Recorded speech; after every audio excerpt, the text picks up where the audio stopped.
Welcome to episode 99, Being Available. Hey, y'all. Before I dive into today's message, I have a simple offer for everyone who's in my world. If you've wanted to work with me before, now is the time.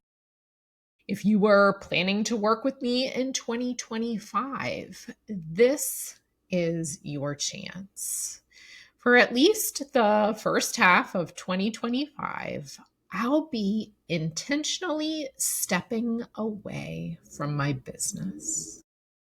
My return to work date is open ended and may stretch beyond what I've initially planned.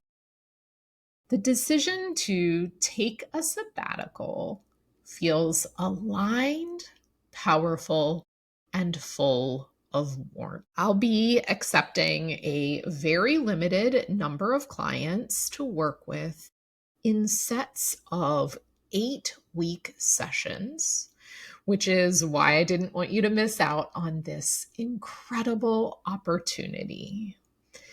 Whether you're ready to be in control of your time and tasks or tackle a couple of spaces in your home, we can make a plan and get you unstuck.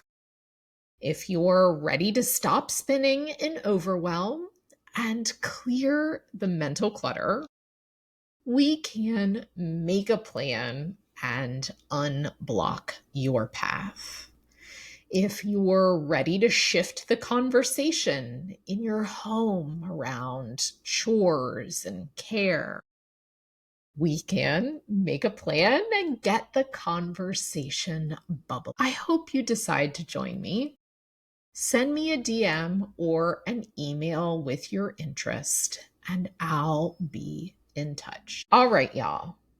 This is episode 99, which means that next week on Christmas Day and the first night of Hanukkah, a Pleasant Solution podcast will reach 100 episodes. It's unbelievable, y'all. And it's time for me to take a pause. The decision to intentionally step away from business for at least 6 months corresponds with reaching this pinnacle of 100 episodes. It's a beautiful coincidence that my 100th episode lands on the last Wednesday of the year. I'll also be pausing my weekly newsletters. Y'all, I'm just so proud of what I've created and plan to breathe in the success of my clients and my work for just a little while. Which brings me to today's topic, being available. First, I want to say that those who know me best know that I am notoriously unavailable. I've practiced setting boundaries, practiced tolerating disappointment from others, and practiced valuing my time, energy, and attention as my most important resource. These skills, in my opinion, are some of the most impactful skills women can develop, as we're often raised to be everything to everyone. Boundaries apply to all areas of an organized life: your living space, your relationships, your calendar, your health. It's a topic I adore helping clients navigate, as it ultimately results in clearer priorities, powerful decision making, and a deepened sense of self-trust. So, on today's episode, I'm going to share why I'm taking a sabbatical and, more importantly, how your availability is an indicator of your current values and priorities. Being available isn't the opposite of being unavailable. Instead, I see them as cozy neighbors. I thought that this would be the perfect mindset topic for the end of the year, the solstice, and for the new beginnings ahead. Let's start by reflecting on this past calendar year. You may be someone who's eager to move forwards, yet the lesson on availability is best built on data from the past. For this discussion, I'm defining availability as where you're putting your time, energy, and attention. It involves both your paid and unpaid daily activities. Typically, at the top of the year in January, you set intentions and have a rosy outlook about how you'd ideally like life to unfold in the year. Perhaps you made a commitment to yourself or selected a theme to guide your days. Take a moment to think back. Grasp that early 2024 vision. What seemed important to you at the beginning of the year? Now, zoom out a bit and consider the spring season. What kind of activities did you get up to? When I'm reflecting, I find it helpful to use categories like family, business, health and well-being practices, spending and saving, and relationships to guide my remembrance. Scanning back through your mind by category may spark a memory of 2024 in a different way than the month by month approach. How about the summer season and the transition out of school for kids? Where did your time, energy, and attention land? Were you able to rest, to travel, or to have some time for yourself? Continue to move through the fall season in your mind up to the present moment. Identify your top 3 or 4 highlights and your top 3 or 4 throwaway moments. Get curious. Why did you classify them as such? Ultimately, the goal of this reflection is to increase your awareness around where your time, energy, and attention went in 2024. The positive moments may stand out a bit more than the negative, or you might have to search for them. Get curious. Perhaps there were a few moments you couldn't control, like an illness or a life transition. Perhaps you felt pulled in multiple directions, or overly busy, or even bored at certain moments. Perhaps you identified a project that was seemingly important at the time, yet you didn't follow through in a manner that you had planned. Minutes and hours may have been given unnecessarily to social media, to folks you don't particularly enjoy, or to tasks that feel like obligations, but were really a choice. Allow whatever comes up for you. Next, I want you to ask yourself a simple yet revealing question. In 2024, did you distribute your time, energy, and attention in line with your values and priorities? All right. Life is not all or nothing. So I encourage you to apply that question in layers if needed. How about in the category of health and well being practices? Did you distribute your attention in a supportive fashion? Was this area of your life even identified as a priority? Then consider spending and saving, family, work, and so on. Take note of anything that you discover and hold those reflections gently. Remember, your values exist at the core or the center of yourself. Your priorities are different. By nature, they must be limited.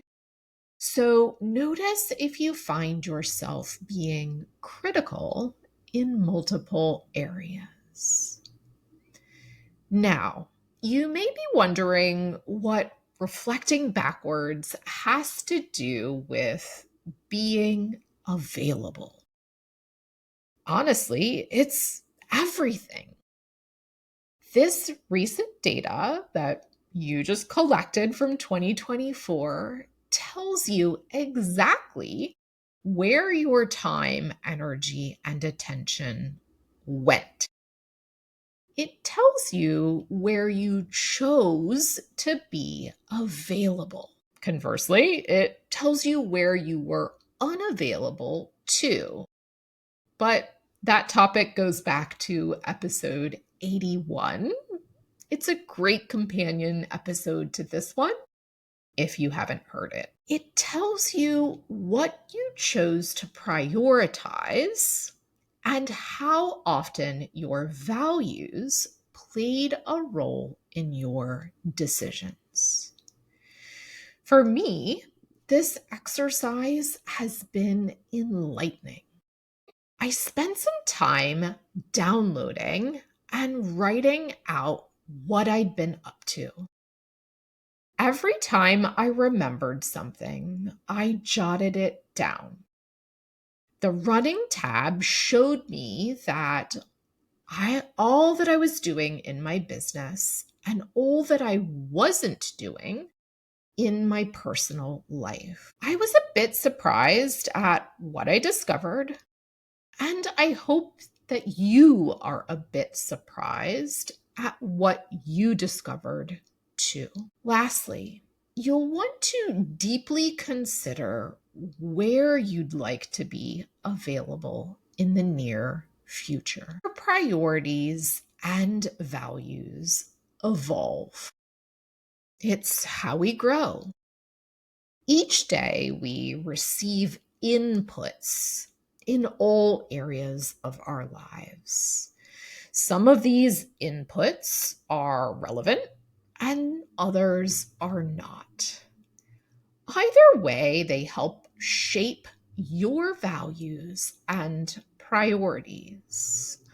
And in turn, you slowly discover that what was once deserving of your attention may no longer be relevant. Taking a few moments to review your priorities and check in with your values at the end of a season or the end of the year helps you identify exactly what needs to be trimmed away.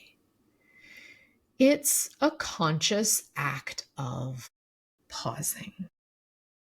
It's a conscious act of choosing where you'd like to be more available and where you'd like to be more unavailable. That's what I'm doing. I'm choosing to shift where my time, energy, and attention are going in 2025. I love producing a podcast. I love working with clients and helping folks permanently eliminate clutter in their home and life. My upcoming sabbatical has little to do with my passion for business and everything to do with what I'm currently craving. I'm currently craving spending time with my children. My eldest is about to turn 18 and is in the thick of college applications. I can literally feel the clock ticking with her. My son is 15 and is shining in his MLS soccer academy. I want to be fully present for the lows and the highs, to cook him nutritious foods and support his homeschooling and watch him play. My youngest is 13. She's bright and funny and evolving from a middle schooler into a high schooler. My husband is around more and more. Our days of being in a long distance marriage seem to be wrapping up. I've moved my mom into memory care nearby and can see her each week. I see a sense of normalcy, however temporary, ahead. And I just want to drink it all in. On the personal front, I want to get physically stronger and explore the barriers that we all have to self preservation and rest practices. I want to read even more, be curious even more, and definitely have more fun. In essence, I want to be available for a different set of things in 2025. At this time, next year, I'll most likely want a different set of things. And I'm sure I'll be back here talking about them. I think the key is to both reflect and analyze the choices you've been making and decide whether to continue making them. You're more organized than you think. Your time, energy, and attention are your most valuable assets, which is why I'm eternally grateful for every minute you've listened to this podcast. I'd love to know what you'll be available for in 2025, or conversely, unavailable for. The choice is yours, and it's mine. Talk to you for the 100th episode next week.